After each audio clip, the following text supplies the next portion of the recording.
ఎక్కడికి పోయామో మనకే అర్థం కాని పరిస్థితి. నేను ఆ రోజు ఒకటే ఆలోచించాను. ఇప్పుడే కేశవ్ గారు చెప్పారు, రాయలసీమ ఒకప్పుడు రతనాల సీమ. కృష్ణదేవరాయల కాలంలో ఆ రోజు మీరు చూస్తే ఏదైనా పని చేస్తే నేరుగా అక్కడ పొలాల్లో ఎదిగితే రతనాలు దొరికేటివి. ఇప్పుడు అప్పుడప్పుడు వర్షాలు పడితే దొరుకుతూ ఉంటాయి. నేను ఒకటే ఆలోచించాను, ఇది రాళ్ల సీమ కాదు, దీన్ని రతనాల సీమగా తయారు చేయాలని, నీళ్లు ఇస్తే బంగారం పండించే మా రైతులు ఉన్నారని ఆ రోజు ముందుకు పోయాం. నేను నమ్మాను, నీళ్లు ఇవ్వాలి. ఈ జిల్లాలో రాష్ట్రంలో అన్ని జిల్లాల కంటే ఎక్కువ భూమి ఉంది. సమైక్య ఆంధ్రప్రదేశ్లో నేను ఎక్కువ పనిచేసిన జిల్లా అనంతపురం జిల్లా, ఆ తర్వాత మహబూబ్నగర్ జిల్లా. ఈ రెండు జిల్లాలు కూడా పేదలుండే జిల్లాలు, వెనుకబడిన వర్గాలుండే జిల్లాలు, వర్షపాతం తక్కువ ఉండే జిల్లాలు. అందుకే నేను ఒక శపథం చేశాను, అనంతపురం జిల్లాకి ప్రతి ఒక్క ఎకరాకు నీళ్లు ఇవ్వాలనేది నా ఆలోచన, నా జీవిత లక్ష్యం.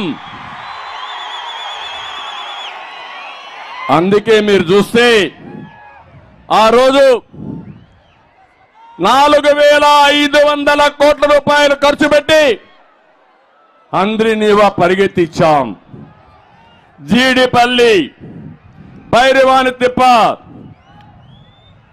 జీడిపల్లి నుంచి Peruru, Gollapalli reservoir, Guntakal branch canal, Madakasira branch canal, Cherlopalli, Marala reservoir, ఇవన్నీ కూడా పరిగెత్తించిన పార్టీ తెలుగుదేశం పార్టీ. అవునా కాదా? ఒకసారి చరిత్ర నెమరు వేసుకోండి. అంద్రినీవాలో నీళ్లు చలవంటే నేను ఒకటే ఆలోచించాను, అవసరమైతే కాలువలు ఎడల్పు చేసి నీళ్లు తీసుకురావాలని. అంతేకాదు, కృష్ణా జలాల్లో నీళ్లు లేవంటే ఏదైతే పట్టిసీమ ప్రాజెక్టు పూర్తి చేసి ఆ నీళ్లు కృష్ణా డెల్టాకి ఇచ్చి 120 టీఎంసీ నీళ్లు పొదుపు చేసి శ్రీశైలం ద్వారా అంద్రినీవా కాలువల్లో అనంతపురకు నీళ్లు ఇచ్చిన పార్టీ తెలుగుదేశం పార్టీ. నేను ఒకటే ఆలోచించాను, ఇంకా కూడా గోదావరిలో 3000 టీఎంసీ నీళ్లు సముద్రంలోకి పోతాయి. గోదావరి నీళ్లు రాయలసీమకు రావాలని, బనకచెర్లకు తీసుకురావాలని, అక్కడి నుంచి అంద్రినీవా ద్వారా అనంతపూర్లో చివరి భూములకు నీళ్లు ఇవ్వాలని ఆకాంక్షించా, ప్రయత్నాలు చేశా. కొంతవరకు జయప్రదమయ్యాం. అదే తెలుగుదేశం ఉండుంటే తమ్ముళ్ళు, ఇప్పుడే కేశవ్ అన్నాడు, కౌలు రైతు 50 ఎకరాల్లో పంట తోటలేసి 2.5-3 కోట్ల రూపాయలు సంపాదించారు. అవునా కాదా? ఇంకో పక్క నేను ఆ రోజు 90% సబ్సిడీతో డ్రిప్ ఇరిగేషన్ ఇచ్చారని జ్ఞాపకం ఉందా మీకని అడుగుతున్నా. నేను ఇచ్చాననుకుంటే చేతులు పైకెత్తండి, ఆ రోజు చేశామని. దానివల్ల హార్టికల్చర్ రైతాంగం, మిరప తోటలేసే రైతాంగం బంగారు పండించారు, డబ్బులు బాగా సంపాదించారు, ముందుకు పోయే పరిస్థితికి వచ్చారు. నేను ఎప్పుడో ఒక మాట చెప్పేవాడిని, రాష్ట్రంలో అనంతపురం జిల్లాలో నీళ్లుంటే గోదావరి జిల్లాలో కూడా మనతో పోటీ పడలేవు. అక్కడ వరేసుకోవాలి. మీరు వాణిజ్య పంటలు వేస్తారు, ప్రపంచంలో పండే అన్ని వాణిజ్య పంటలు అనంతపూర్లో పండే అవకాశం వస్తుంది. అది నా కళ. ఈ పేద రైతాంగాన్ని పేదరికం నుంచి పైకి తేవాలని ఎన్నో విధాలుగా శ్రమించా.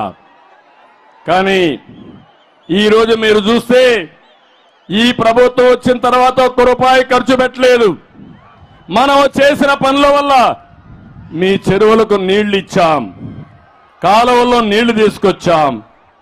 దీనివల్ల మీ ఆదాయం పెరిగింది, భూముల విలువ పెరిగింది. నేను అడుగుతున్నా, 20 ఏళ్ల కంటే ముందు మీ భూమి విలువ ఎంత, ఈ రోజు ఎంత తమ్ముళ్ళను ఒక్కసారి ఆలోచించమంటున్నా కొత్తగా ఉండే యువతని. ఆ రోజు మనం వ్యవసాయానికి ప్రాధాన్యత ఇస్తే సాఫ్ట్వేర్ ఇంజనీర్లు కూడా ఇక్కడికి వచ్చే పరిస్థితికి వచ్చారు. అదే మాదిరిగా మీరు చూస్తే వ్యవసాయంలో మోడర్నైజేషన్ తీసుకురావాలని ఆలోచించారు. ఇదే ఉరవకొండలో జీడిపల్లి పక్కన 890 కోట్ల రూపాయలు ఖర్చు పెట్టి కాంప్రహెన్సివ్ డ్రిప్ ఇరిగేషన్ పెట్టాలని చెప్పి ప్రయత్నం చేశారు. ఆ ప్రాజెక్టు గాని వచ్చుంటే 50,000 ఎకరాల్లో వచ్చేది. ఆ 50,000 ఎకరాల్లో వచ్చుంటే సంపద ఆటోమేటిక్ గా వచ్చేది. అది ప్రూఫ్ ఆఫ్ కాన్సెప్ట్ అనుకున్నా. అది పూర్తయి ఉంటే అనంతపురం జిల్లాలో ఇలాంటి ప్రాజెక్టులు పెట్టి ప్రతి ఒక్క రైతుని కోటీశ్వరుడు చేసేవాడిని. అది చేయలేకపోయారని నా బాధ.